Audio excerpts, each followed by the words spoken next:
Chapter 4. Ganaraja Prabhu prepares the student. Shri Gajanana Uvacha Samyak Vyavasita Rajan Mateste Anugrahan Mamam Shrinagitam Pravakshami Yogamritamayim Nrupam. In the 6th verse, Shri Gajan Prabhu said, O King Varenya, husband of Pushpika, due to the power gained by you through your devotion to me, you have become deserving of listening to the yogic knowledge. I shall tell you how. The right to attain the prowess of dharma, wealth, desires, liberation and absorption into Brahma arises only in a discriminating man. That male seeker then requires the assistance of a suitable companion. That is, her behavior should be appropriate as per tradition and culture, and she should be endowed with the 8 aspects of constitution or temperament as given in the Vedic Shastras.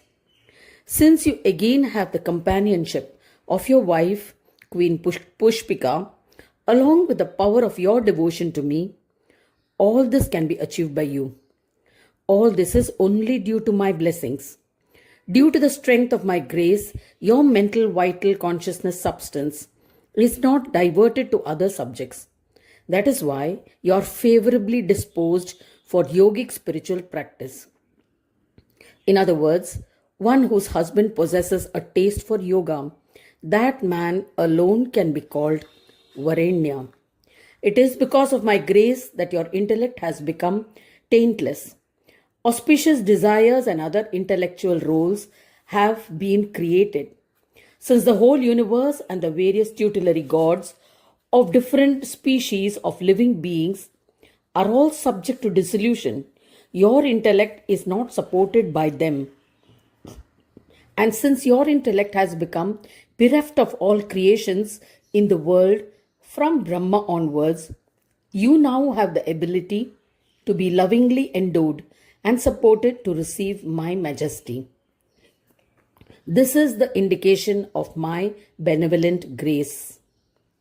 The source from which all the Shastras originated and where they terminate fully is what I am going to narrate to you by way of Ganesh Gita.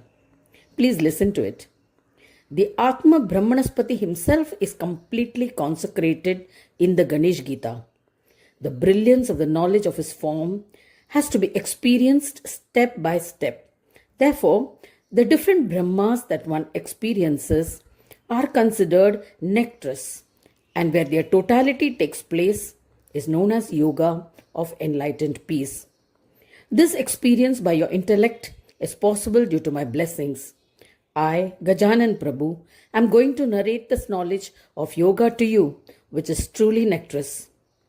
The universal Brahma from whom all Brahmas of the world are created and where all of them get totally absorbed is called Gaja. In Sanskrit, the letter Ga stands for Gachati, meaning going, and the letter Ja stands for Jayate, meaning created. Thus, both letters put together form Gaja, the place where creation happens. The one who expresses Omkar, the letter Om itself, is considered Gaja. The shape of Gaja means the letter Omkar. It is the shape of the trunk of an elephant, where the elephant is also known as Gaja.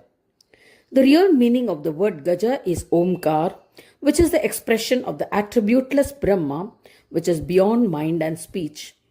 Therefore, I, Gajavadana, am the Atma Brahmanaspati narrating this knowledge of yoga to you. As such, keeping my form as Gajanana in your mind, you have to listen to the instructions that I am about to give you. This will make it possible for you to understand everything easily, which is truly rare.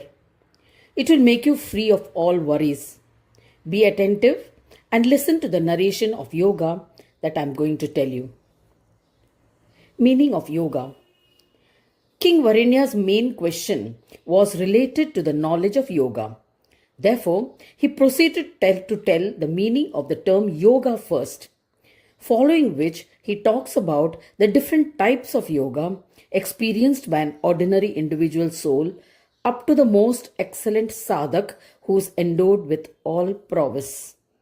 So in the 7th verse, he says, Na yogam yogamityahum yogo yogo na chashriyah na yogo vishayair yogo na chamatradhibhistatam. Gajanana says, the science of enlightened peace of Ganesh Gita speaks about the knowledge of the yogic nectar. This knowledge and the path of its attainment should be noted. Knowledge of the divine will completely do away with the cycle of birth and death and bestow permanent happiness on the seeker. That is why that knowledge is addressed as the nectar of knowledge. The Vedic sciences describe the various states of Brahma and the step-by-step ways of attaining them. That knowledge of the divine may be referred as Jnanamrit or nectar of knowledge or the eternal knowledge. This Brahmagnan does not mean attainment of Brahma, but it means Brahmavid Brahmaiva Bhavati or Brahmaivapnodi Param. These words of Shruti clarify this. The knowledge of that Brahma and the realization which can be attained through the path of appropriate Samadhi sadhana is known as yoga, and its experience is the Amrita. The place where all knowledge and yoga become a matter of experience is where absorption into the embodiment of Purna Shanti Brahma or the enlightened peace of the divine can happen. In the science of Ganesh Gita, this is the most important demonstration. This supreme knowledge is the nectar of yoga. To understand the science of yoga, beyond any doubt, different kinds of yoga and the nature of Brahmagnan or divine knowledge is told in the beginning itself. The meaning of the word yoga is of two types. One is the union of two or more things is called yoga. The second meaning is where that union or sanyog achieves completion and comes to an end. That is where a state of meditative union happens in which the union is given up. This is the state of absolute wholeness of form, meaning that there is not the slightest inkling of anything whatsoever. He goes on to describe it further. Both the states where there may be the union of people and others or their sacrifice should not be taken as yoga. The happiness expected by the individual soul is mostly that which he gets from sense objects.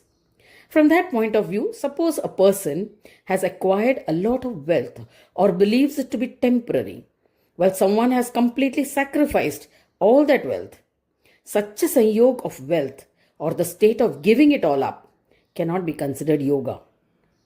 In this verse, the word sacrifice has been used to mean that even though a person may have the capacity to earn wealth, still he sacrifices it.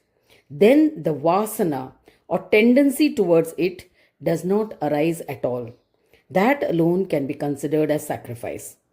If the object is not attained or there is no possibility of attaining it, and someone is ready to give up, cannot be considered as sacrifice. The objects which all living beings desire more and more are only 5 in number. They are endowed with the 5 characteristics, namely word, touch, form, taste, and smell. The essence of everything else that one may expect are all included in these 5. What makes one happy when one listens to something is known as the subject of hearing.